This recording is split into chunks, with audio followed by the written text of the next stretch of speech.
Hello guys, Radhe Radhe. आप सब कैसे हैं? उम्मीद है कि आप सब अच्छे होंगे, स्वस्थ होंगे, अपने अपने कामों में व्यस्त होंगे। तो चलिए एक और कहानी लेके आई हूँ। कहानी का नाम है आस्था का दीपक। लेकिन कहानी शुरू करने से पहले एक बात बताना चाहती हूँ। कहानी को पूरा सुनिएगा, स्किप करके मत सुनिएगा। स्किप करके सुनने से कुछ पता नहीं चलता है कहानी में हुआ क्या है क्या नहीं। इसलिए कहानी को पूरा सुनना चाहिए, जिससे हमें पूरा ज्ञान मिल सके। और कहीं कहा भी जाता है पुराने ज़माने में, तो कहीं हम जाते हैं तो जब हम कहीं जाते हैं तो हम कोई भी आधा अधूरा कहानी सुनते हैं तो हम रास्ता भटक जाते हैं। लेकिन अब नए ज़माने में क्या पता क्या होता है क्या नहीं, लेकिन आप कहानी पूरा सुनिएगा। ज़्यादा टाइम नहीं हो, चलो कहानी शुरू करती हैं। एक राजा था, उसके पास बहुत धन दौलत था, बहुत ज़्यादा सब कुछ था, राज्य था, धन दौलत था। लेकिन वो एक साधारण से कमरे में रहता था, एक दीपक जला के ही रहता था रात को, और उस दीपक के सहारे ही रात काटता था। ये बात बहुत सारे लोगों के पास पहुंच गई, लेकिन बहुत सारे लोग में बात फैल गई कि राजा है, उनके पास सब कुछ है, लेकिन दीपक वाले कमरे में ही रहते हैं। तो ये बात एक साधु के पास भी पहुंची। साधु था, महान थे साधु, और फिर वो राजा के पास आए और बोले, आपके पास राजा इतने सारे धन दौलत है, इतना सब कुछ है, लेकिन छोड़ के आप एक दीपक वाले कमरे में ही रहते हैं, ऐसा क्यों? राजा ने बोला, कुछ नहीं, ऐसी कोई बात नहीं, लेकिन ये धन दौलत ये सब कुछ तो भगवान का दिया हुआ है, मेरा तो कुछ भी नहीं है। मैं तो बस ये दीपक के सहारे ही मुझे सुकून मिलता है। तो जो थे साधु महाराज बोले कि हमारे पास होता तो हम तो बहुत ज़्यादा कर अच्छे से रहते। तो बोले, ठीक है, तुम्हें मैं एक दीपक देता हूँ, और ये पूरा राज्य का भ्रमण करना है, पूरे राज्य का पास जाके इस दीपक से देखना है कैसा राज्य है कैसा नहीं। तो साधु बोले, ठीक है, और हाँ, एक बात याद रखना, ये दीपक बुझना नहीं चाहिए। तो साधु महाराज बोले, ठीक है, मैं जा रहा हूँ। वो दीपक लिए और पूरे राज्य को देखना शुरू किया, और ये भी डर सता रहा था कोई दीपक बुझे नहीं। तो वो महल में गए, पूरे पूरे बगीचे में गए, पूरे महल में गए, पूरे भ्रमण पूरे राज्य में जो महल था उस महल में पूरे कर लिए, और दीपक पे पूरा नज़र रखे। पूरा भ्रमण करते हुए आए राजा के पास। तो राजा ने बोला, आप महल में क्या क्या देखे? तो साधु बोले, मैं तो कुछ देख ही नहीं पाया, मेरा पूरा ध्यान तो इस दीपक पे था कि दीपक बुझ न जाए। तो राजा बोले, देखिए, मैंने आपको पूरा महल देखने के लिए बोला था, आपने तो सिर्फ दीपक देखा। तो इसी तरह ये महल राज्य सब कुछ मेरा है, लेकिन मुझे ध्यान सिर्फ अपने दीपक का है। अपने अच्छे कर्म, अपने अच्छी ज़िंदगी और अपने अच्छे विचारों पे ध्यान है। ये दीपक नहीं है, अच्छे विचार अच्छे कर्म होते हैं जिस पे हमें ध्यान देना होता है। तो इस तरह मेरे पास तो सब कुछ है, लेकिन मेरा ध्यान तो दीपक पे है।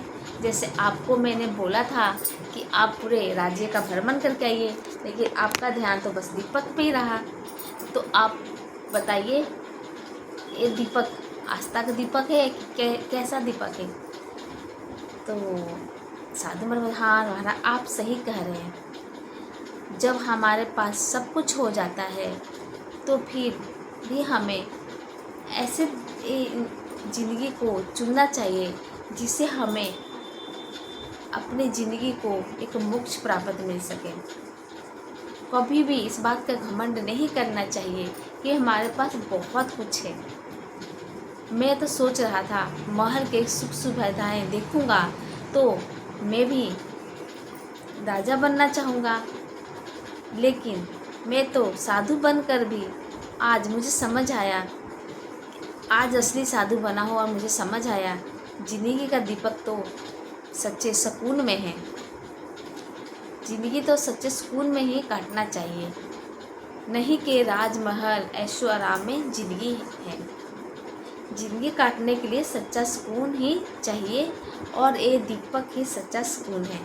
ये महल के ऐशो आराम कोई हमें सच्चा सुकून नहीं दे पाएंगे जबकि हमारा मन में सुकून का दीपक ना जले। तो राजा बोले हाँ, इसीलिए मैं पूरा राज्य छोड़ के, पूरा महल छोड़ के मैं इस दीपक वाले कमरे में रहता हूँ, क्योंकि इस दीपक वाले कमरे में है मुझे सच्चा सुकून मिलता है और ज़िंदगी जीने का सही अर्थ मिलता है।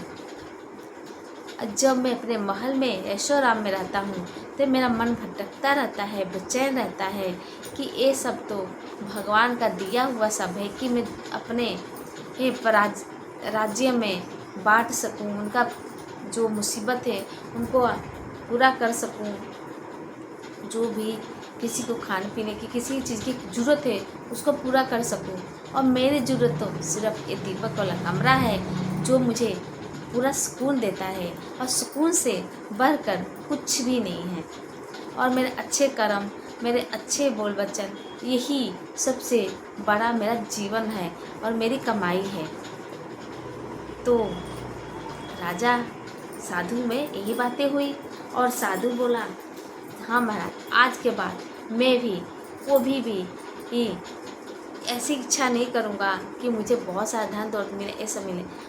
मैं साधु होते हुए भी आज मुझे समझ आया कि असली दीपक, असली सुकून तो हमारे अंदर है, जो महल से भी ज़्यादा हमें सुकून देता है। तो राजा और साधु में ये सब बातें हुई और दोनों ही बहुत खुश हुए। तो साधु बोला राजा को, राजा आपकी बातें सुनकर तो मुझे इतना अच्छा लगा, आपका रहन सहन देख के मैं बहुत खुश हूँ। तो क्यों ना मैं आपके राज्य में ही रह जाऊँ और मुझे अपना सेवक बना लीजिए। मैं भी आपके साथ इस दीपक वाले कमरे में रहूँगा और आपका साथ बिताऊँगा। तो राजा बोले मैं तो रहना अकेले ही चाहता हूँ, लेकिन तुम अच्छे से रहना चाहते हो मेरे साथ तो रह सकते हो, लेकिन याद रखना ये दीपक कभी बुझना नहीं चाहिए। जो हमारे मन में चल रही है अच्छाई, वो अच्छाई रहने दीजिए, उसमें कभी भी बुराई का बीज मत बोइएगा, नहीं तो हमारी दोस्ती टूट जाएगी। तो साधु बोला ठीक है, ऐसे ही मैं करूँगा। तो दिन बीतता गया, साधु था अच्छा ही बन गया। पहले तो उसमें लालच था, लेकिन अब अच्छा बन गया और उसके मन में भी सच्चाई और अच्छाई, सुकून का दीपक जल गया। जैसे राजा के मन में सच्चाई, अच्छाई और सुकून का दीपक था। तो दोनों ही गहरे दोस्त बन गए और ज़िंदगी अच्छे से काटने लग गए। कुछ भी ज़रूरत होता दोनों मिलजुल के पूरा करते। राजा सारा दिन प्रजा का देखभाल करता, उनकी मुसीबतों को सुनता और जो भी कार्य होता करता, और रात को इस दीपक वाले कमरे में आ जाता। जब रानी को ये सब बातें पता चली तो रानी बोली आपने तो मुझे भूल ही गए, आप तो मुझे भूल कैसे सकते हैं, मैं भी तो आप ही के साथ हूँ। तो राजा ने बोला मैं समझा कि आपको ऐशोआराम की ज़रूरत है तो वहीं पर रहो। तो रानी बोली हाँ, ज़रूरत तो सबको ऐशोआराम की होती है, लेकिन सुकून तो अपने राजा के साथ ही मिलता है। तो बोली रानी अब मैं भी इस दीपक वाले कमरे में ही रहूँगी। तो रानी भी साथ में आ गई, वो भी अच्छे विचारों वाले, अच्छे दिल वाली थी। दोनों राजा रानी दीपक वाले कमरे में ही रहते और पूरा राज्य की सेवा करते। अब ऐसे राजा रानी कहाँ मिलेंगे, लेकिन राजा रानी उस समय के बहुत अच्छे थे, जो ये सब कार्य करते, देखभाल करते राज्य की, और रात को दीपक वाले कमरे में, छोटे से कमरे में रहते और सुकून भरी जिंदगी जीते। जो साधु महाराज था कुछ दिनों बाद बोले अब तो मैं सच्चा ज्ञान प्राप्त कर ही लिया हूँ और मैं आपको छोड़ के कुछ दिनों के लिए जा रहा हूँ, ताकि मैं लोगों को भी सच्चे दीपक की रोशनी दिखा सकूँ। तो साधु महाराज राजा से विदा होके चले गए और राजा रानी दीपक वाले कमरे में रहने लग गए। तो दोस्तों इस कहानी से ये शिक्षा मिलती है कि हमारे पास सब कुछ धन दौलत होते हुए भी हम अगर अपनी ज़िंदगी साधारण तौर से ज़िंदगी जिए तो वो ज़िंदगी सुकून से भरी होती है। हमारे पास किसी चीज़ की कमी नहीं है, लेकिन हम उसको सब धन दौलत होते हुए भी हम अगर सुकून वाली ज़िंदगी जीना चाहते हैं तो साधारण ज़िंदगी ही अपनाइए। साधारण ज़िंदगी में जो सुकून है वो ऐशो आराम में बिल्कुल नहीं मिलता है। एक इंसान वो अगर साधारण ज़िंदगी दीपक वाली ज़िंदगी पसंद आ गई, जो सुकून वाली ज़िंदगी होती है, आस्था वाला दीपक वाली ज़िंदगी हो गई पसंद, तो उसको किसी चीज़ की कमी महसूस नहीं होगी। उसका दिल अंदर से खुश रहेगा, उसको किसी से कोई शिकायत नहीं रहेगी। तो दोस्तों आप भी कोशिश कीजिएगा सुकून वाली ज़िंदगी जीने के लिए। हो सब कुछ होते हुए भी आप सुकून वाली ज़िंदगी तभी जी पाएंगे जब आप ये ऐशो आराम को त्याग देंगे, क्योंकि ऐशो आराम से हमें कुछ पल के सुकून तो मिलता ही है, लेकिन हमेशा सुकून मिलने के लिए भगवान का नाम लीजिए और एक साधारण ज़िंदगी जिए। तब देखिए आप अंदर से कितने मजबूत होते हैं।